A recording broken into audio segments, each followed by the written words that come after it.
السلام عليكم ورحمة الله وبركاته. دمانتي saaxiibayaal soo dhawaada. Waxaan qaadan doonaa casharkeennii 16aad. Tani casharkeena gudbin fadlan haddii nagu cusub tahay subscribe noo dheh channelka. Soo kale casharka noo la galay si uu gaadho arday badan. Ku soo dhawaada casharkeena maanta. Conversationka waxaa bilaabaya wuxuu leeyahay how are you doing? How are you doing? Sidee tahay? How are you doing? Sidee tahay? B wuxuu leeyahay I am doing well. I am doing well. Waan fiicanahay. I am doing well. Waan fiicanahay. A wuxuu leeyahay what do you have? What do you have? Maxaad haysaa? What do you have? Maxaad haysaa? A wuxuu leeyahay I have a lot of money. I have a lot of money. Waxaan hayaa lacag badan. I have a lot of money. Waxaan hayaa lacag badan.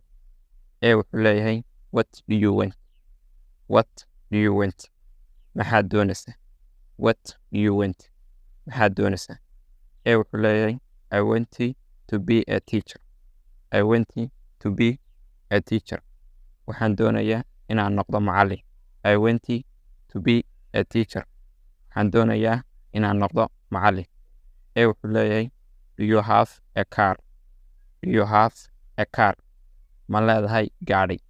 Do you have a car? Ma leedahay gaadhi? B wuxuu leeyahay yes I have a new car. Yes I have a new car. Ha waxaan leeyahay gaadhi cusub. Yes I have a new car. Waxaan leeyahay gaadhi cusub.